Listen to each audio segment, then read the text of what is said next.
Halo, salam jumpa bersama saya dan semoga kita semua dalam keadaan sehat walafiat. Dan hari ini saya ingin membagi suatu pengalaman atau renungan bersama Anda semua, teristimewa renungan persiapan Natal.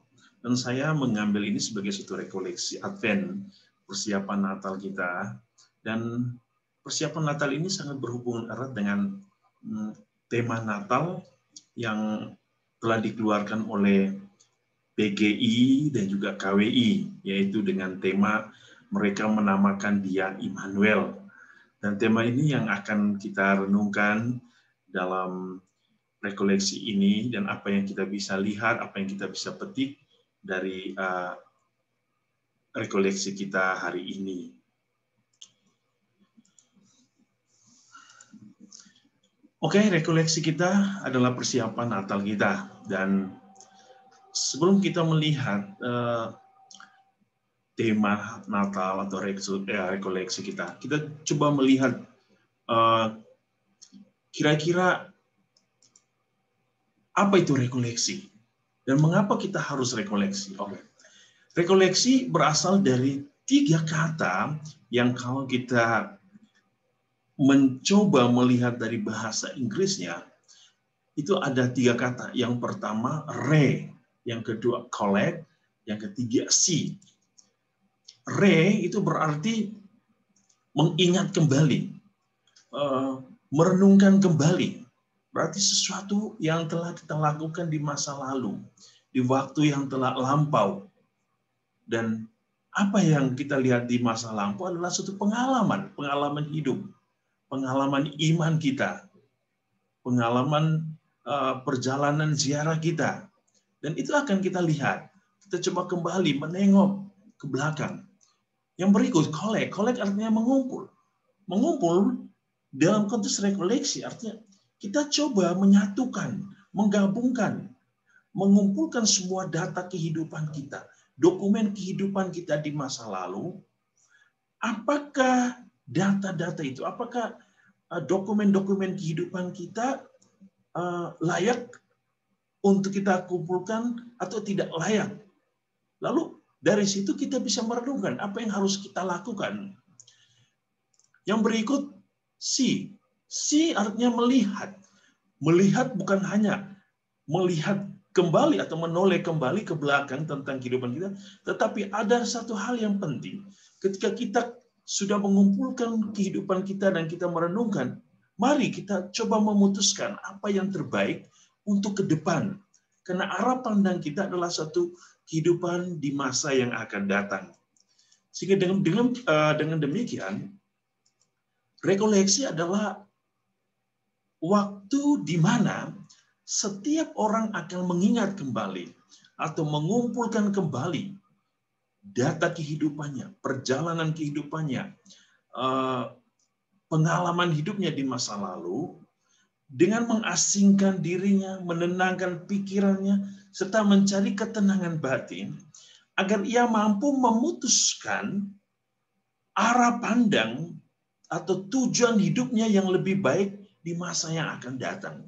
Teristimewa ketika kita mengumpulkan data-data perjalanan hidup kita, banyak hal-hal yang tidak berkenan. Mungkin kepada Allah, kepada sesama, atau mungkin kita melukai diri kita sendiri. Lalu ketika kita sudah mengumpulkan, kita coba merenungkan.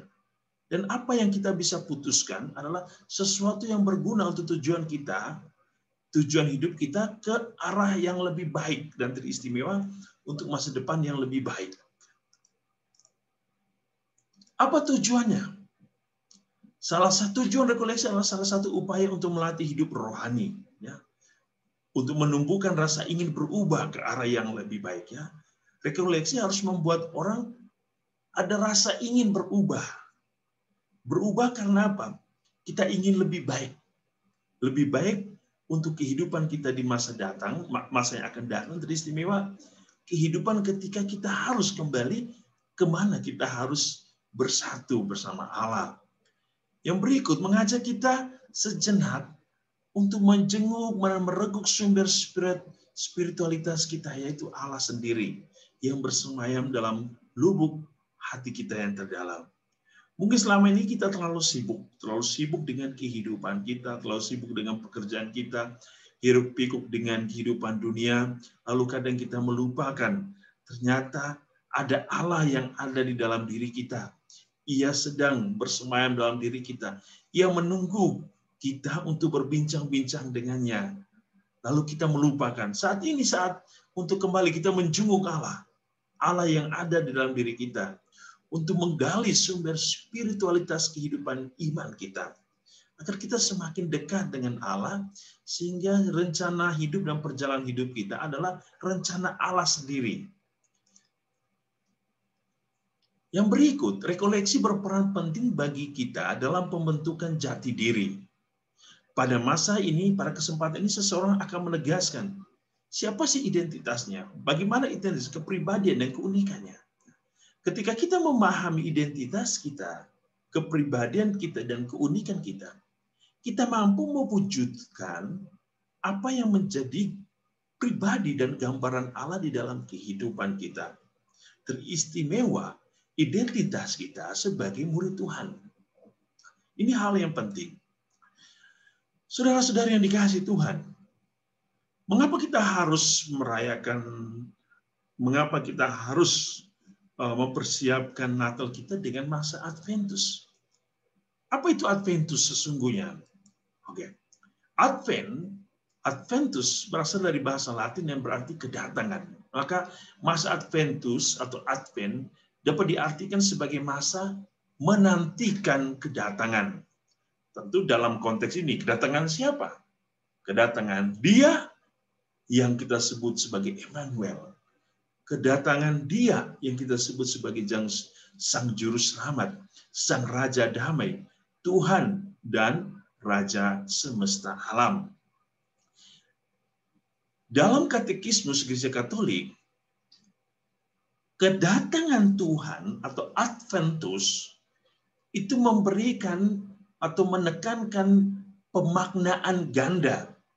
Advent itu memberikan pemaknaan ganda. Yang pertama, dalam perayaan liturgi Advent yang kita rayakan selama 4 minggu, gereja kembali menghidupkan penantian akan Mesias. Dengan demikian umat beriman mengambil bagian dalam persiapan yang lama menjelang kedatangan pertama penebus. Nah, inilah yang kita rayakan saat ini. Kita kembali merayakan peristiwa kedatangan Allah yang pertama. Ketika Ia hadir di Nazaret, lahir di Nazaret, Ia bertumbuh dan berkembang. Inilah Natal yang pertama, kedatangan yang pertama. Mau kita rayakan kembali, mau kita hidupkan kembali, mau kita bersama-sama merenungkan kembali bagaimana misteri kedatangan Allah yang pertama ketika Ia lahir ke dunia. Yang kedua, Adventus itu adalah makna kedatangan Kristus yang kedua. Allah akan datang, Yesus akan datang lagi, itu sebagai raja, raja yang adil. Ia sebagai hakim yang adil. Ia akan menghakimi yang baik dan tidak baik, dan memisahkan antara kambing dan domba. Kedatangan kedua ini adalah satu proses Advent yang panjang. Bukan lagi hanya 4 minggu yang kita rayakan saat ini, tetapi Advent ini adalah Advent sepanjang masa. Sepanjang hari, sepanjang waktu, 365 hari. Setiap saat, hidup kita adalah Adventus. Hidup kita adalah masa di mana kita menantikan kedatangan Sang Almasih ketika Ia akan kembali mengangkat kita untuk menempatkan kita kemana kita harus pergi. Oleh karena itu, Advent tidak pernah berhenti.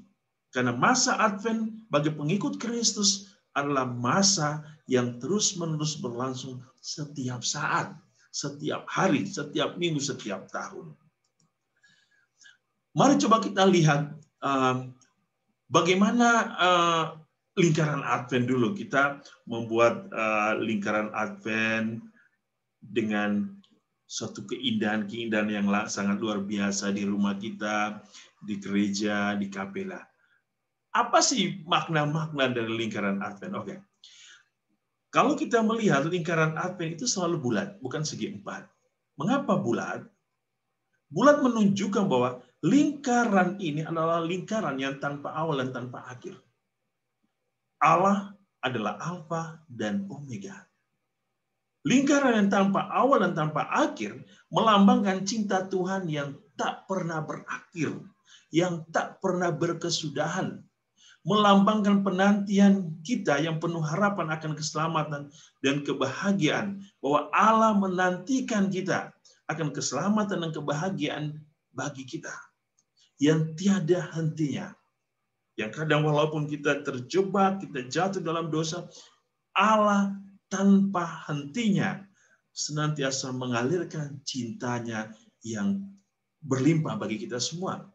Oleh karena itu, saudara-saudari, dalam masa Advent ini, ketika kita melihat lingkaran Advent, kita diajak untuk merenungkan kehidupan kita, kehidupan di sini, dan bagaimana kehidupan yang akan datang.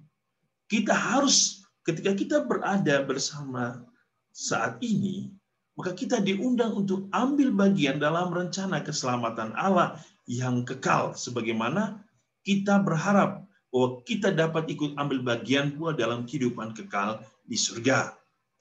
Yang berikut, kalau kita membuat lingkaran Advent, kita selalu menempatkan tumbuh-tumbuhan yang segar dengan warna hijau yang segar, yang indah, ya, bukan dari hiasan-hiasan toko. Kenapa? Itu mempunyai makna. Mengapa tumbuh-tumbuhan segar? Karena memberikan arti bahwa Yesus datang memberikan kita hidup yang baru melalui Paskal misteri, yaitu sengsara, wafat, dan kebangkitannya. Sehingga Natal adalah kedatangan Allah, kedatangan Sang Immanuel untuk membawa hidup baru bagi manusia yang sudah jatuh di dalam dosa oleh karena manusia terjebak dalam himpitan-himpitan godaan-godaan iblis. Maka Allah ingin memperbaharui gambaran Allah, rupa Allah, citra Allah, memperbaharui ciptaan awal agar manusia kembali mengenal Allah sebagai Allah yang menyelamatkan, Allah yang penuh kasih. Lalu kita juga menempatkan 4 lilin, ya. Saudara-saudara, kita punya 4 lilin. Lilin, ada 3 lilin ungu dan 1 lilin merah muda. 3 batang lilin ungu pada lingkaran Advent itu melambangkan tobat, persiapan, korban. Pada minggu pertama, minggu kedua, dan minggu keempat. Sedangkan pada minggu yang ketiga, kita menyalakan lilin berwarna merah muda, warna pink, yang merupakan campuran antara merah muda, warna lilin ungu, dan juga warna putih. Ini melambangkan sebagai sukacita. Sehingga pada minggu ketiga masa Advent itu disebut sebagai Minggu Gaudete. Kita bersukacita karena persiapan kita, perjumpaan kita sudah semakin dekat dengan Allah, Allah Immanuel.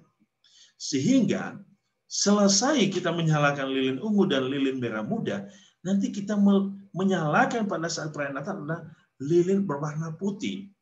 Lilin berwarna putih melambangkan kesucian, kekudusan.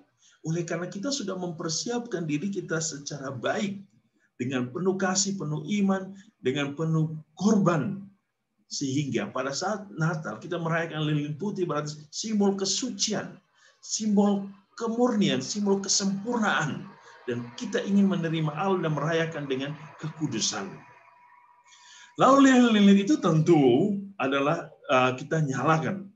Nyala cahaya terang dari setiap lilin melambangkan Kristus. Kristus yang datang ke dunia untuk membawa cahaya terang yang menghalau kuasa kegelapan, kuasa kejahatan di dunia.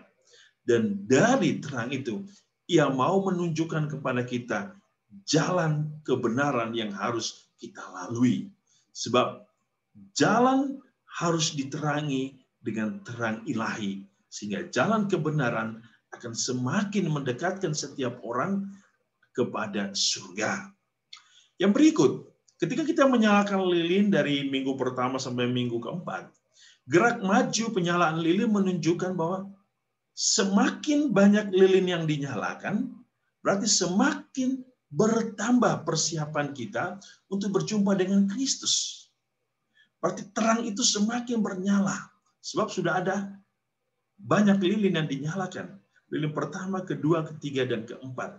Berarti kesiapan kita berjumpa dengan Kristus itu sudah sampai kepada satu proses kesempurnaan. Jangan sampai ketika kita menyalakan lilin yang keempat, ternyata kita belum mempersiapkan diri kita dengan baik. Oleh karena itu, saudara-saudari, kita perlu memahami bahwa gerak maju lilin itu menunjukkan atau melambangkan persiapan kita. Bahwa kita sudah siap untuk berjumpa dengan Kristus Sang Immanuel.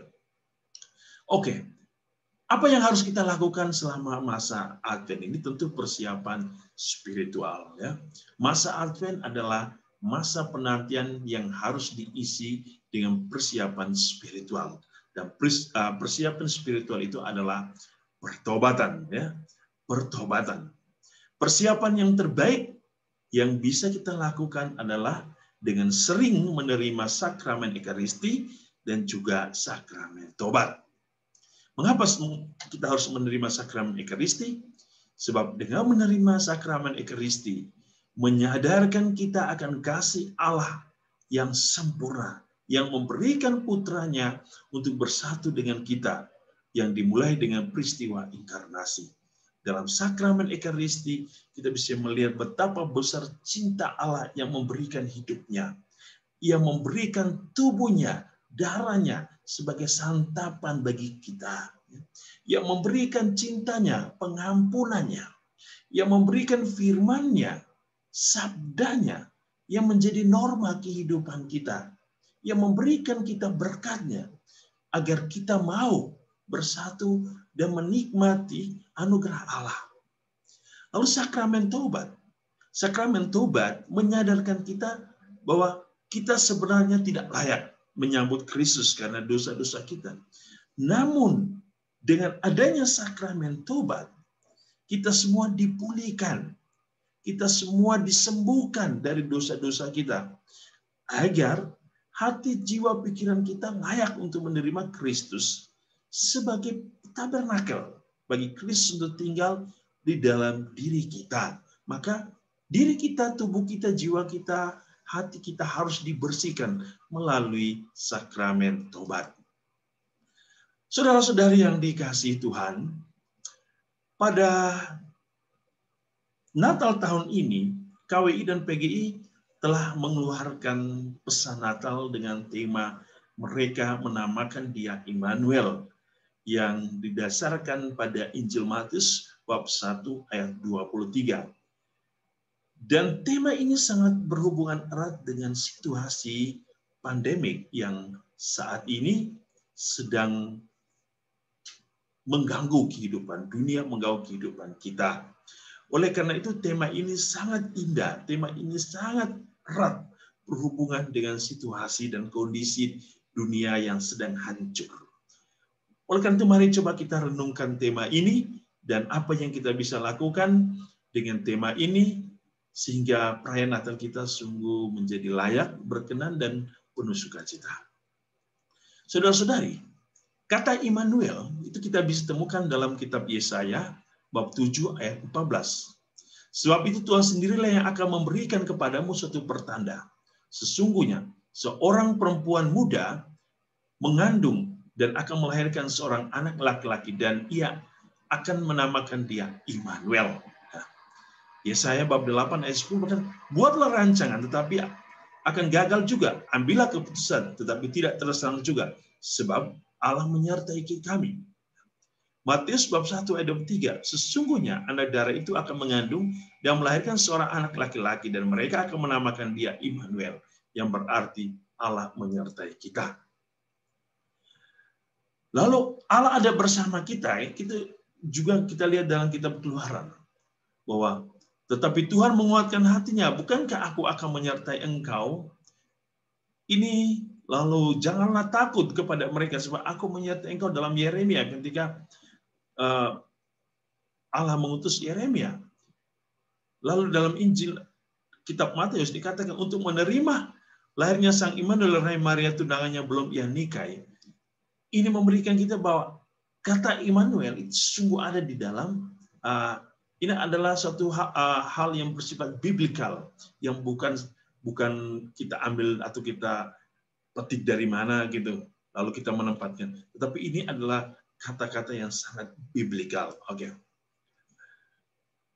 Saudara-saudari, Immanuel, Allah beserta kita, memberikan suatu pengertian pada masa lalu dan pada masa kini. Ya. Immanuel adalah Allah yang menyertai kepada bangsa Israel pada zaman itu. Ya. Bangsa Israel yang mengalami suatu kisah yang luar biasa ketika mereka meninggalkan negeri mereka sendiri dan pergi ke daerah yang baru, tanah terjanji, di mana Allah menyertai semua orang yang pergi memasuki tanah terjanji. Bahkan sampai kepada ketika bangsa Israel mengalami penjajahan dan mereka dibuang dalam pembuangan di Babilonia, pembuangan Babel selama 70 tahun, di sini Allah masih memberikan mereka suatu harapan. Kalau kita mendengar dalam masa Advent, Nabi Yesaya sebagai bapa spiritualitas kita yang memberikan pewartaan bagaimana ia menyerukan suatu harapan kepada bangsa Israel yang mengalami penjajahan, mengalami suatu kekrisisan oleh karena mereka dijajah dan dibuang ke Babel selama 70 tahun. Dan Tuhan memberikan mereka suatu harapan ketika mereka kembali ke Yerusalem bahwa Allah akan memperbaharui, Allah akan memberikan sukacita kepada mereka kalau mereka benar-benar setia dan taat kepada Allah. Dan itulah Allah Immanuel yang menyertai bangsa Israel di zaman yang lalu. Tetapi Allah Immanuel adalah Allah yang bukan hanya menyertai bangsa Israel, bangsa pilihan, tetapi kita semua adalah Israel baru. Kita semua adalah hidup di tanah terjanji yang baru. Kita semua adalah Yerusalem baru. Maka Allah akan menyertai kita sampai akhir zaman. Bahkan ketika Yesus mengatakan kepada Petrus di atas batu karang ini, engkau akan mendirikan gerejaku. Aku akan menyertai engkau sampai akhir zaman. Tiada sesuatu pun yang bisa menghancurkan gereja Allah. Tidak sesuatu pun yang bisa menghancurkan apa yang telah dibangun Allah. Artinya apa? Allah akan terus menyertai kita. Allah yang Alfa, Allah yang Omega, Allah yang akan menyertai kita sampai akhir zaman. Inilah Allah Immanuel. Saudara-saudari, merenungkan tema Natal kita tahun ini, mereka menamakan dia Immanuel, yang sangat berhubungan erat dengan situasi pandemi. Bagaimana gereja memandang bahwa perayaan Natal tahun ini kita rayakan dalam suasana yang sangat prihatin. Oleh karena wabah COVID-19 yang melanda seluruh dunia, termasuk Indonesia. Apa yang membuat prihatin? Mari kita lihat. Yang pertama, ternyata virus ini telah merusak berbagai sendi kehidupan manusia. Benar, secara ekonomi banyak para pebisnis, usaha-usaha akhirnya hancur. Bahkan banyak yang di PHK. Banyak keluarga berduka karena kehilangan sanak saudara. Benar, virus ini telah membunuh banyak orang. Bukan hanya secara dunia, tetapi di Indonesia ribuan dan jutaan orang telah pergi. Bahkan para dokter, para perawat harus mengalami kehilangan akan kehidupan mereka oleh karena virus ini. Banyak pula yang kehilangan pekerjaan, ya benar. Banyak yang di PHK. Oleh karena perusahaan juga harus meminimais pembayaran, pengeluaran. Oleh karena tempat-tempat usaha ternyata juga mengalami satu defisit. Sehingga mau tidak mau harus mengurangi para pekerja. Anak-anak yang harus belajar di rumah kehilangan kesempatan untuk bergaul dengan teman-teman sebaya. Saudara-saudari, pendidikan di TK, SD, SMP, SMA adalah pendidikan mental. Pendidikan mental, pendidikan psikologi. Di sini anak-anak dilatih bagaimana mereka bergaul, bagaimana relasi antar satu dengan yang lain, dengan teman-teman. Itu mempengaruhi pertumbuhan secara mental, secara psikologi bagi mereka. Karena perjumpaan ini itu memberikan satu dasar kekuatan bagi kehidupan anak-anak. Bayangkan ketika anak-anak harus berpisah, tidak berjumpa dengan teman-temannya. Dan mereka bahkan harus berjumpa dengan TV, berhadapan dengan laptop, berhadapan dengan komputer, berhadapan dengan HP, cellphone. Kenapa? Mereka harus belajar secara online. Dan ini merusak tatanan mental dan psikologi seorang anak. Yang berikut, umat gelisah karena tidak dapat beribadah. Saudara-saudari, oleh karena situasi COVID, banyak orang yang takut untuk pergi beribadah, bahkan rumah ibadah harus membatasi. Akhirnya orang-orang selama ini yang begitu merindukan, mencintai untuk berkumpul bersama beribadah, akhirnya tidak bisa. Karena mereka harus berada di rumah. Semuanya untuk kesehatan. Tetapi di balik semuanya itu, perjumpaan, persekutuan, komunion akhirnya menjadi hilang. Semangat beribadah akhirnya bahkan ada yang menjadi luntur. Umat jadi gelisah, umat jadi sedih, khawatir, dan ya itulah situasi yang terjadi. Angka kekerasan dalam keluarga bahkan perceraian meningkat. Tuntutan ekonomi ya akhirnya seperti ini. Orang di dalam rumah tangga akhirnya oleh karena ekonomi banyak yang bercerai. Makanya pemerintah mengeluarkan 3M. 3M ini akhirnya membuat orang semakin banyak M. Makan melulu, minum melulu, malas melulu, marah melulu, dan begitu banyak MM yang muncul yang akhirnya banyak yang bersifat negatif. Mengeluh melulu, melamun melulu, semuanya akhirnya menjadi negatif. Dan ini juga menimbulkan pertumbuhan perceraian di dalam keluarga. Kondisi selama masa COVID ini juga diperparah oleh maraknya politik identitas yang meningkat. Banyak hoax, intoleransi beragama dan etnis, radikalisme agama, serta perpecahan di antara kelompok-kelompok dalam masyarakat. Ada orang-orang yang tidak tahu diri, kelompok-kelompok yang tidak tahu diri, yang tidak bisa menjaga, yang tidak bisa merawat kesejahteraan dan kedamaian di tanah air. Sudah dilarang jangan berkumpul, masih berkumpul. Bahkan begitu banyak hoax di media sosial, banyak orang yang salah menggunakan media sosial, akhirnya banyak yang ditangkap, banyak yang masuk penjara. Ya kasihan. Oleh karena itu saudara-saudari, apa yang terjadi?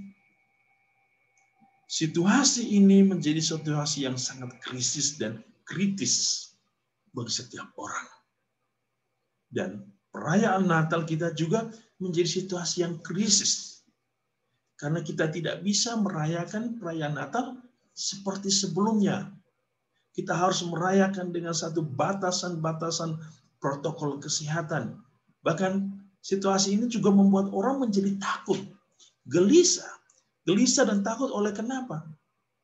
Itu diperparah oleh situasi intoleransi dari orang-orang yang tidak bertanggung jawab.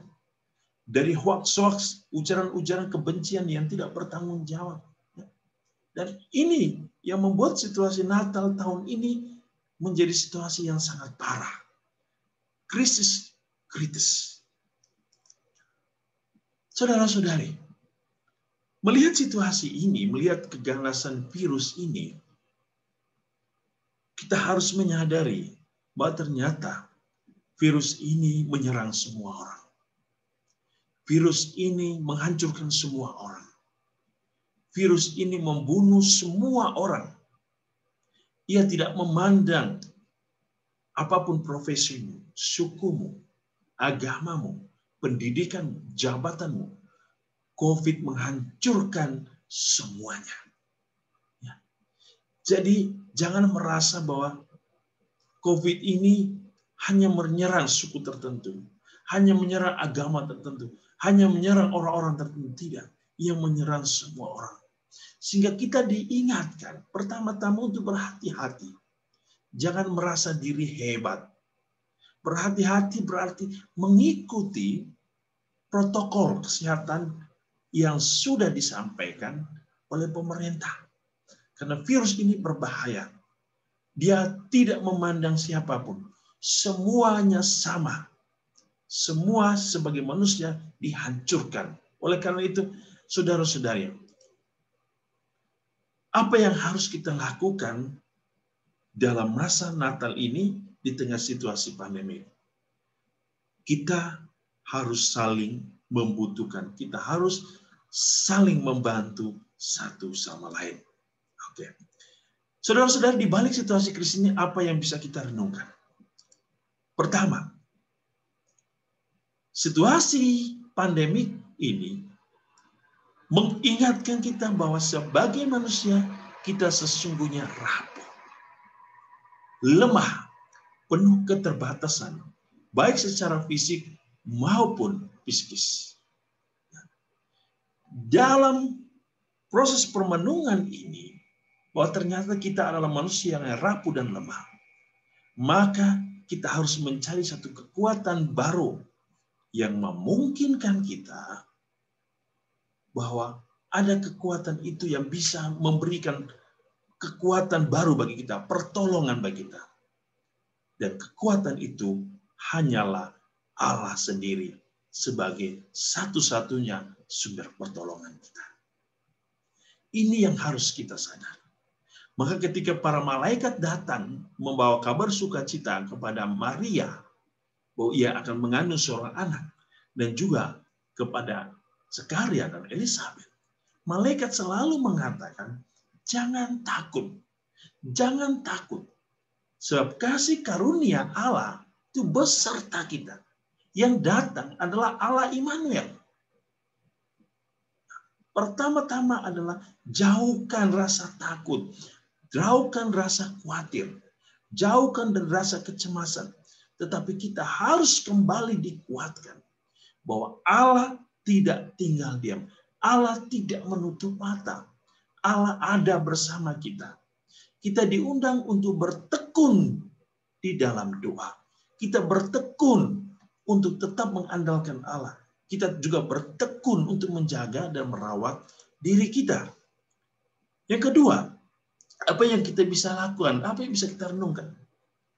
Saudara-saudari, ternyata dalam situasi pandemi ini, kita ini orang yang mudah terjebak dalam keputusasaan. Oleh karena beban kehidupan kita yang berat.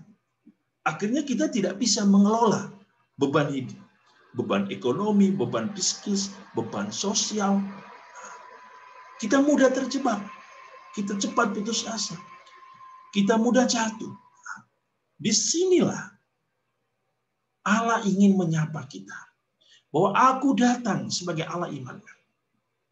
Aku ingin memberikan satu kekuatan baru. Bahwa aku akan menyertai kamu. Kalau kita mau setia. Kita kembali memandang Allah Immanuel sebagai satu-satunya Allah yang mampu mengeluarkan kita dari suatu jebakan keputusasaan kita. Oleh karena itu saudara-saudari, Tuhan Yesus hari ini mengajak kita, mengingatkan kita bahwa bagi Allah tidak ada yang mustahil. Jikalau Elizabeth yang di hari tuanya mandul tetapi bisa diberikan keturunan. Apalagi kita yang datang berseru kepadanya, akan diberikan jawaban, diberikan kekuatan. Oleh karena itu saudara-saudara, dalam keputusasaan ini, marilah kita mencari kekuatan baru, yaitu dalam diri Allah sendiri. Yang berikut, saudara-saudari, dalam situasi ini, ternyata kita juga rentan terhadap keserakahan yang kerap menjebak kita untuk melakukan korupsi, ketidakadilan dalam relasi dengan orang lain maupun dengan lingkungan. Ya, saudara-saudari, kita baru dengar bagaimana dana bansos dipotong, dikorupsi. Dana yang seharusnya untuk bantuan sosial, untuk kehidupan orang-orang yang susah. Ternyata masih ada orang yang begitu mudah dan rentan terhadap keserakahan, ingin memperkaya diri sendiri dengan mengambil apa yang menjadi hak orang lain. Ini yang disebut dengan ketidakadilan. Bukan saja korupsi, tetapi ketidakadilan sosial. Yang kaya tetap kaya, yang miskin menjadi hancur. Saudara-saudari, dalam situasi ini jangan sampai kita menjadi serakah. Serakah untuk merampas hak milik orang lain. Serakah untuk hanya memonopoli kehidupan orang lain. Jangan. Disinilah kita dipanggil untuk bersama-sama membantu orang lain. Bersama-sama untuk peduli dengan orang lain. Kenapa? Ternyata virus ini menyerang semua orang. Tanpa memandang apapun jabatan siapa, semuanya diserang. Dia tidak memandang bahwa agama ini lebih baik atau tidak. Semuanya dihancurkan.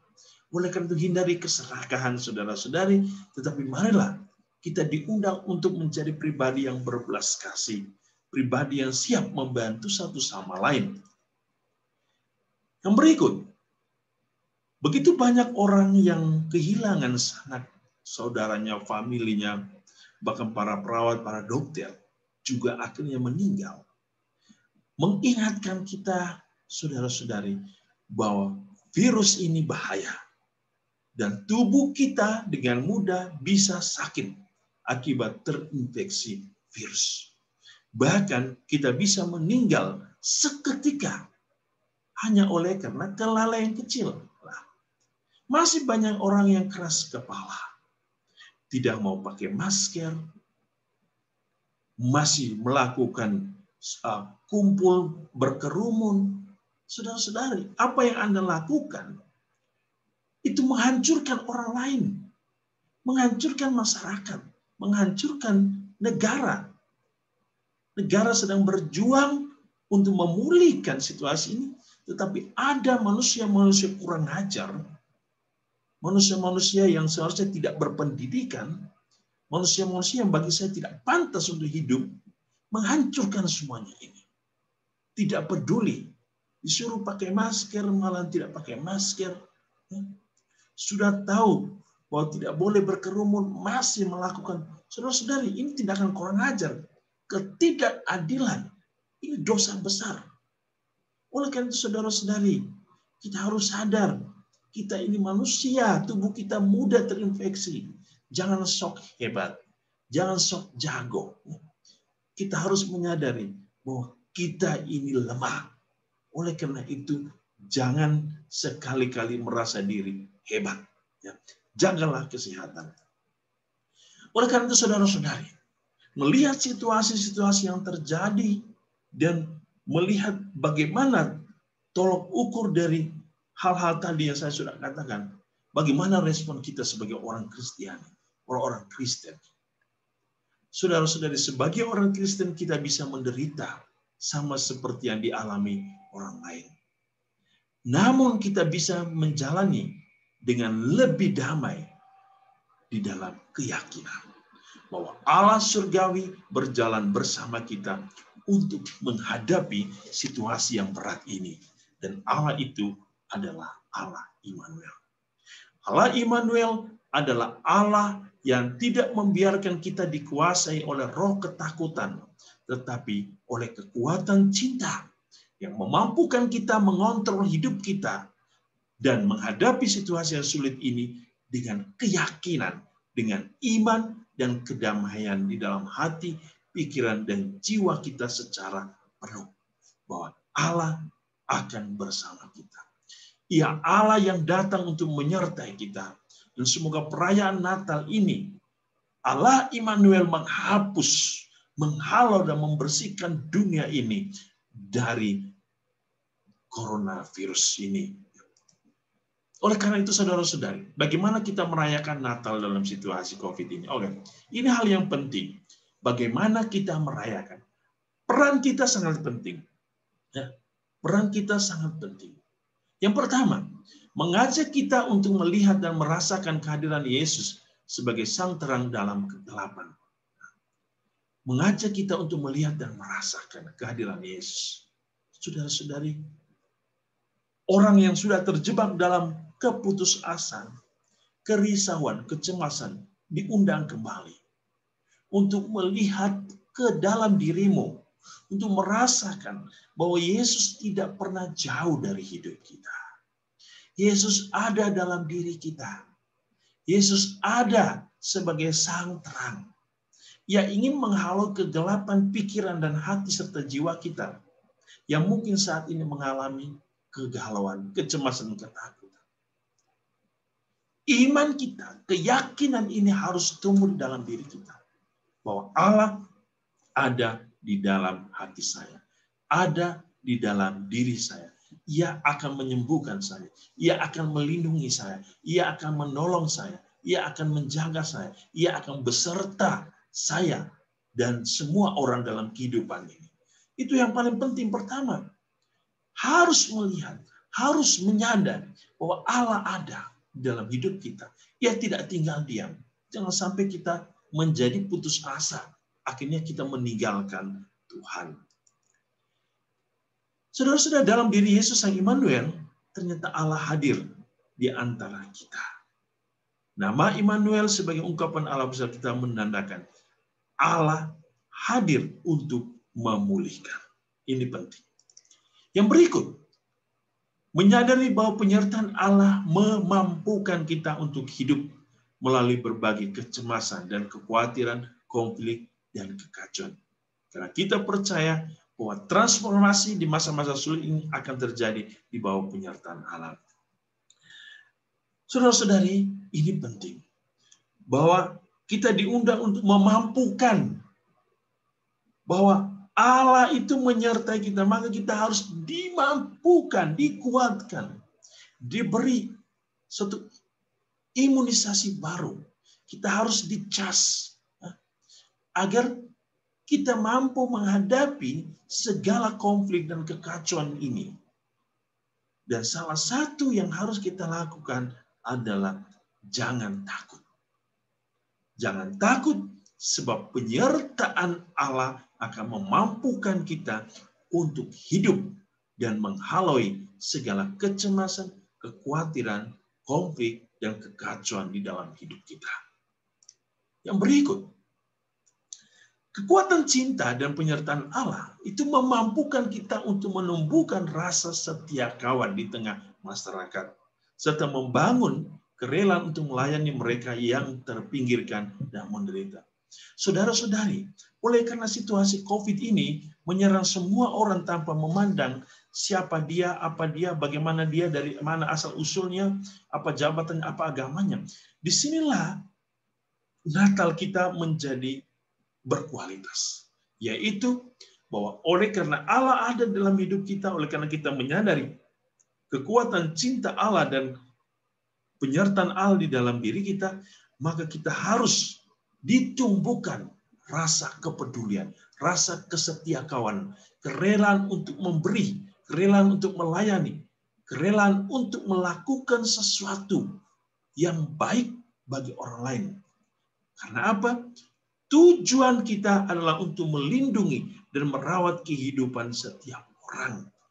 Banyak orang sekarang terhimpit secara ekonomi, terbebani secara psikis, oleh karena kehilangan orang-orang yang mereka cintai, oleh karena perceraian, oleh karena PHK.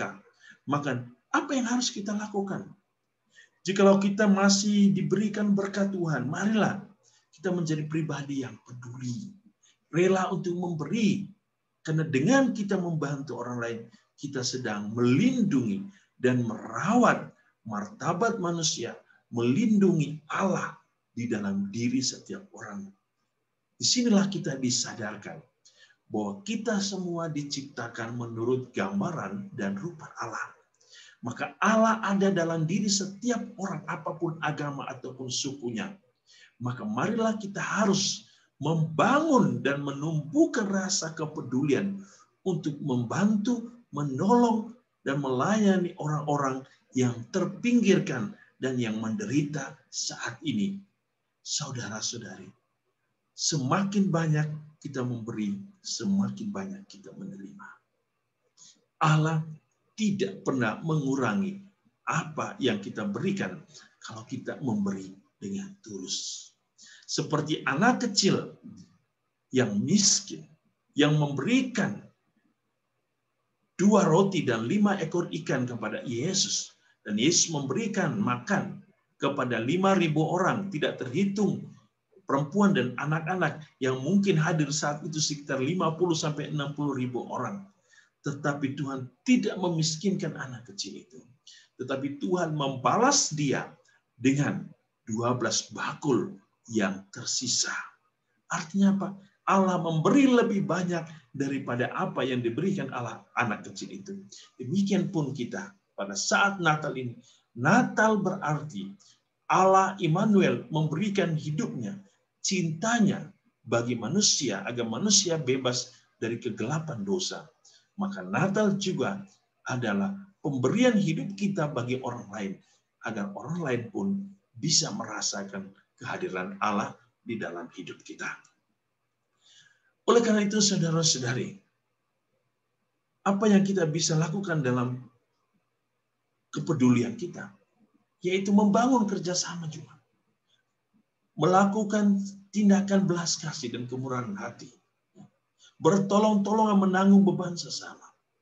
Membangun kerjasama dengan pemerintah dan semua pihak yang bekerja keras untuk menanggulangi dampak pandemi COVID ini, guna menghadirkan kebaikan bagi negeri ini.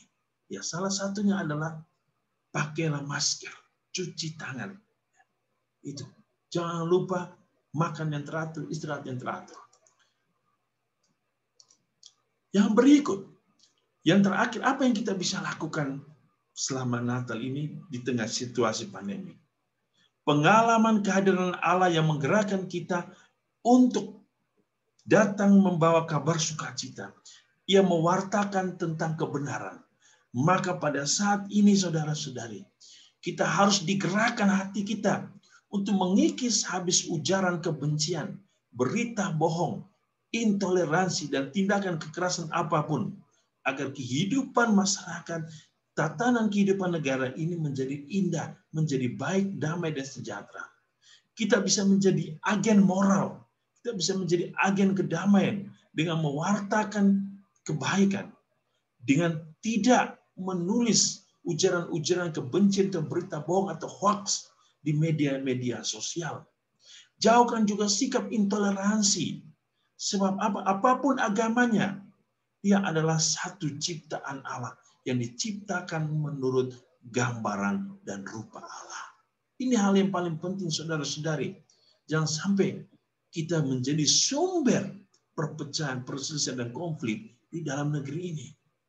Kita semua diundang untuk menjadi agen pembawa damai bagi dunia ini, terutama bagi bangsa dan negara kita. Oleh karena itu, saudara-saudari, melihat pesan dari KWI dan PGI, apa yang mau kita berikan, apa yang mau harus kita lakukan, apa yang bisa menjadi suatu proses transformasi bagi hidup kita. Kita semua harus mempunyai satu jawaban yang sama, bahwa aku mau menjadi pribadi yang baik di masa Natal ini. Aku mau menjadi pribadi yang baik bagi masyarakat, menjadi pribadi yang baik bagi bangsa dan tanah airku, menjadi pribadi yang baik bagi saudara-saudariku yang berbeda agama, berbeda suku, dan aku menjadi pribadi yang baik bagi Tuhanku. Untuk menjadi pribadi yang baik, kita harus melalui satu proses yang kita sebut dengan proses pembaharuan diri. Masa Advent adalah masa proses pembaharuan diri, di mana Masa ini kita sebut dengan satu proses metanoia. Proses perubahan di dalam diri kita. Proses a changing of style of life. Dari kehidupan lama kepada kehidupan baru. Dan metanoia ini, perubahan ini, pertobatan ini adalah pertobatan secara psikologi, yaitu proses penyembuhan di dalam jiwa kita, di dalam raga kita, proses penyembuhan di dalam pikiran kita, dan juga proses pertobatan yang berikut adalah proses pertobatan secara teologi.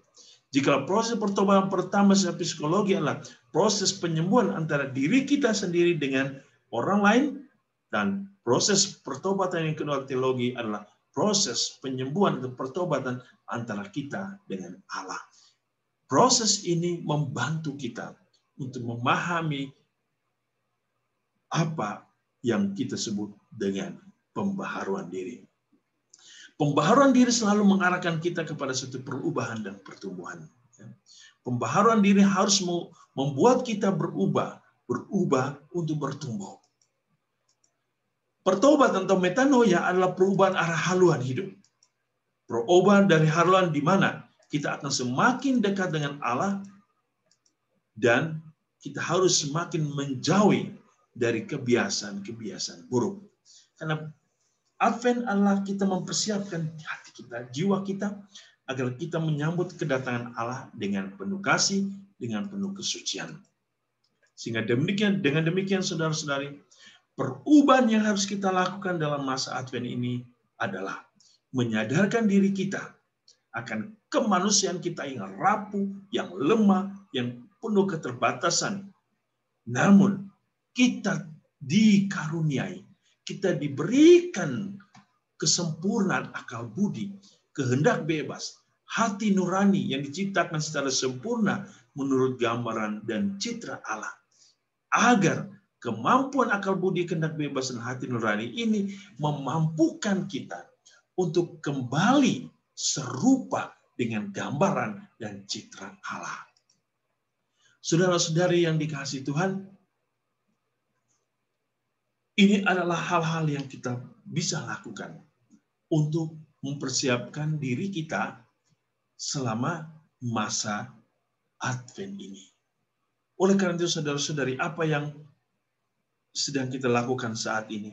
Banyak orang sedang mempersiapkan kandang Natal, mempersiapkan pohon Natal dengan terang benderang yang indah. Saudara-saudari, di manakah kandang Natal itu harus kita siapkan? Sesungguhnya kita tidak perlu lagi membuat kandang Natal seperti rumah-rumah. Sebab kandang Natal yang pertama yang harus kita siapkan adalah fisik kita. Sebab Allah ingin lahir di dalam rumah yang indah, rumah yang megah, rumah yang penuh dengan kesucian dan ketulusan. Kandang Natal itu adalah tubuh kita. Sebab tubuh kita harus menjadi tempat istana bagi Allah datang dan tinggal. Ini adalah bait Allah. Ini adalah tabernakel. Natal saat ini bukan lagi Natal Yesus lahir di kandang yang hina, tetapi Yesus ingin lahir dalam istana hati kita yang kudus. Ingat, Yesus ingin lahir di sini, di hati kita, di jiwa kita, di raga kita yang kudus. Oleh karena itu, kandang Natal yang pertama yang harus kita siap adalah tubuh kita. Yang kedua, pohon Natal. Pada saat ini, saudara-saudari, orang membuat pohon Natal yang indah, dengan lampu yang indah, terang benderang, dengan warna-warni yang indah berkelap-kelip. Saudara-saudari, pohon Natal menjadi indah dengan cahaya yang begitu luar biasa. Tetapi pohon Natal itu sesungguhnya bukan pohon yang kita siapkan di depan rumah kita, atau di depan gereja kita, ataupun di dalam kamar kita. Tetapi pohon Natal yang harus kita siapkan adalah tubuh kita. Tubuh kita adalah pohon Natal yang harus kita terangi dengan warna cahaya yang indah-indah. Karena apa? Ketika Tuhan datang lahir dalam diri kita, Ia ingin menemukan cahaya yang indah itu di dalam diri kita. Oleh karena itu, terangilah diri kita dengan cahaya yang indah. Sehingga ketika Allah datang, ia menemukan cahaya, bukan kegelapan.